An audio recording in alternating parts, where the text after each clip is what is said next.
Hi, my name is Dan Conger, and I'm the author of A Walk Through the Wilderness, One Man's Journey from Faith to Fundamentalism to Atheism. And this is going to be my second atheism video, and it is called On Unintelligent Design.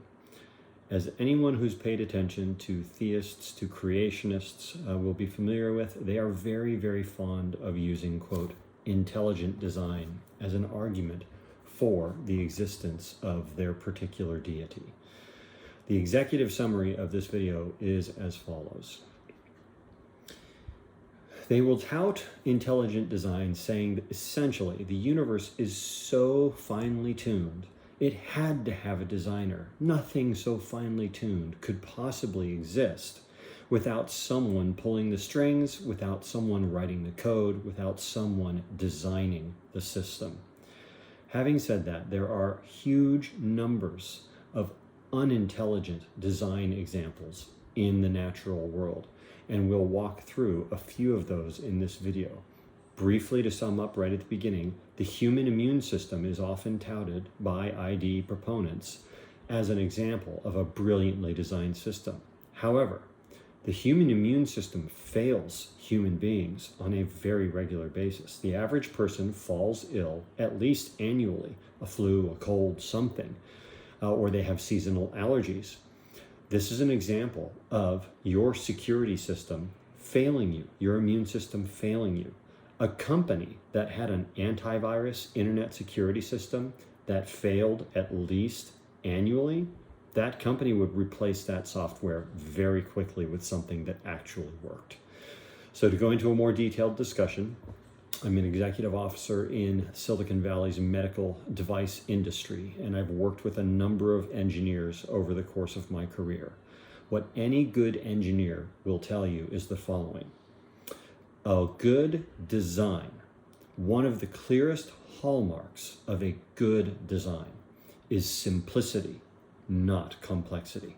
So complex designs are not evidence of a brilliant designer. Complex designs are evidence of exactly the opposite.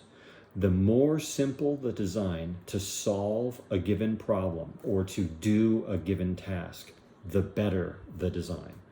And that's just a high-level rule for engineering in general. The more complicated, the more ifs go into the equation, the more likely at the end of the day you're going to make a mistake. So you want to make it as simple and as streamlined as possible.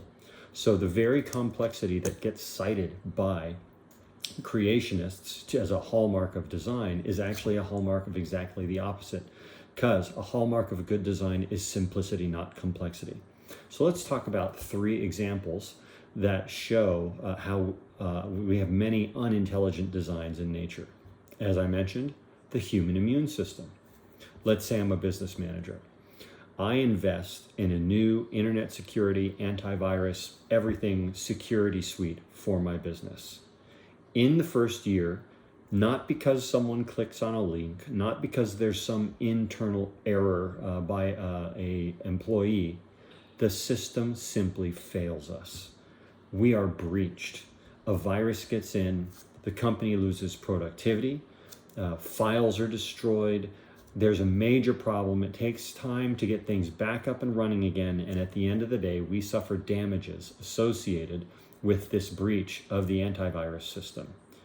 I would look at that as a failure of the system. As a business manager, I would look at it that way. If the failure happened again the next year, and then again a year after that, I would terminate the contract with that company and replace it immediately, as fast as possible, because that is not a reliable antivirus system. Well, that's exactly how the human immune system works. Creationists will tout the human immune system as this brilliantly designed thing that any business would be happy to have as a defense against computer viruses. Wrong. The human immune system fails you every year. On average, people get sick annually. You get a cold, you get a flu, you lose productivity. Maybe you have to stay in bed for a couple of days. You can't go to work. All of the things that applied in the business example apply to your personal life. You lose something, and this happens year after year as your body's immune system fails to defend you from some pathogen. You get sick, eventually you recover in most cases, but if this failure were to occur in a business over and over, year after year, that business would replace that software. No, the human immune system is not brilliantly designed. One of the only reasons that immunologists and biologists and such will call it brilliant or whatever is because it is the result of genetic mutation through evolution. There is no guide there. It just happened. That's the reason they talk about it in those terms. But in terms of it fails you annually. And if you have allergies, it's worse. Let's take the business example again.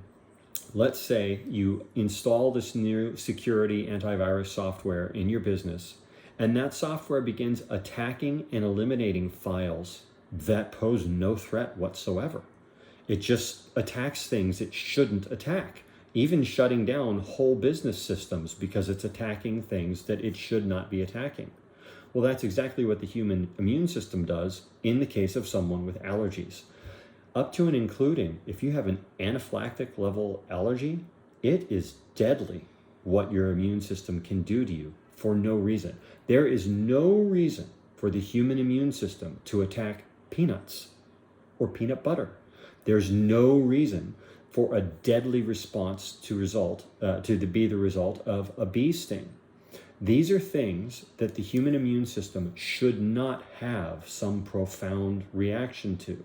My seasonal hay fever, when I sneeze and I cough and my eyes water and burn, my immune system should not be attacking that pollen.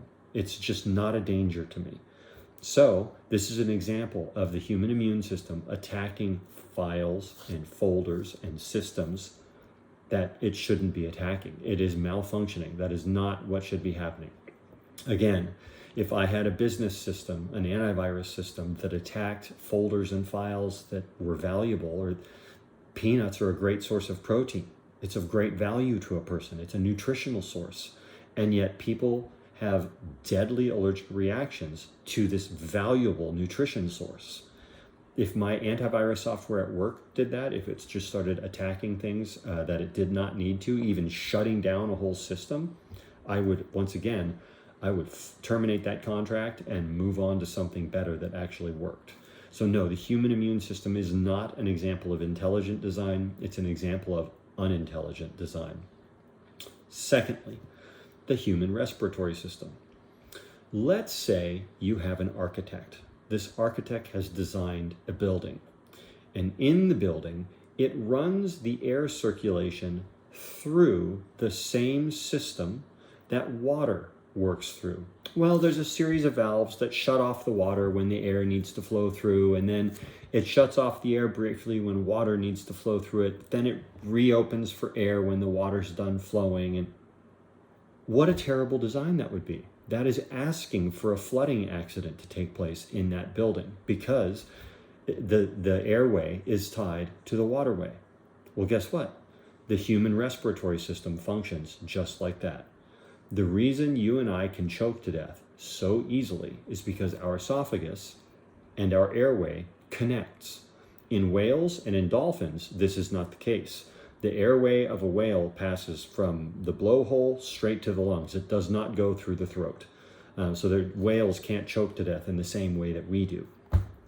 But we can choke to death. And this is because our design, in quotes, of our airway is such that the same passage that we eat and drink through, our airway crosses that passage. This is another example, not of intelligent design, but of terrible design, where it can result in even deadly consequences as a design choice. But it wasn't designed, it evolved, and that's why it is the way it is. As another example, the final example is the human eye. All of our eyes have a blind spot. You don't notice it most of the time because your brain fills that blind spot in automatically. It just does it. It's a part of the way your brain functions. If you want to experience the blind spot that is right in the center of your vision, at night, when the sky is clear and when there is no moon, if you're in a location where you get lots and lots of stars in the sky, if you're in a large city, this won't work so well. But if you're in a location where the sky is just littered with stars, take some time to let your eyes adjust to the darkness and look up at the sky. Out of your peripheral vision, you will notice dim stars, very dim compared to the rest of the stars. If you try and look directly at one of those dim stars, it'll vanish. You will not see it because the software in your brain that fills in the blind spot normally doesn't work for stars. So you can experience your blind spot simply by gazing at the night sky and seeing those dim stars on the side that when you look directly at them, they vanish because you have a blind spot. Now consider the following. Let's suppose that I have engineered a new camera. This new camera is, I say, the most brilliantly designed camera in history. But I've designed something deliberately into the camera. One, there's a blind spot, and the image processor in the camera fills in that blind spot rather than just capturing the whole field of view. The second thing about the eye is that the image that arrives on your actual light-sensitive cells is upside down, and your brain has to spend processing power making that right side up. As my eye sees this room around me, the light reaching the back of my eye is actually an upside down image, and then my brain has to correct for it. So, in my camera, not only have I designed my camera to have a blind spot that the image processor has to fill in, but also to make the image arrive upside down, forcing the image processor to write the image. Do you think Canon or Nikon would accept that as a brilliant design for my camera? Or would they tell me to go back to the drawing board, fix the blind spot, and fix the upside down image? I think they'd want me to fix it. So once again, the human eye, which is often cited as this brilliantly designed thing, is just not. It is not a brilliantly designed thing. It has flaws, serious flaws, that if you were to take the same design to a camera manufacturer, they would never accept your design because it's just not optimal for the job that it's doing. It has problems that are deep, that are serious. So unintelligent design is a thing. The universe is not intelligently designed. And we could sit here and go for hours and talk about various examples of unintelligent design in the universe. Gravity, the way it works, random celestial objects will just slam into each other, causing great cataclysm for each other. If you want to look up something interesting, look up Comet Shoemaker-Levy 9. It was a comet that was captured by Jupiter's gravity. Jupiter tore it into multiple pieces, and we actually have video footage of those comet fragments impacting the surface of Jupiter. If gravity is so intelligently designed, then why do celestial objects slam into each other? Shouldn't it have been designed such that they did not do such a thing? Tons of examples. So, to sum up here, the universe is not intelligently designed. There is no evidence of a designer. And we can cite example after example after example of really bad design in nature. So no, the argument from intelligent design just doesn't work. Finally, a kicker. Let's talk about Ray Comfort's banana. Ray's actually right, and this is the funny part about this whole argument. This banana was in fact designed, but it wasn't designed by a god. It was designed by agriculture, human agriculture. Bananas, as they naturally exist, must be boiled. They must be cooked before they can be eaten because they are too hard and they are not very sweet. For centuries before they were hybridized into what we have today, the sweet bananas, they were hard, they required boiling or other cooking, roasting, before they were edible.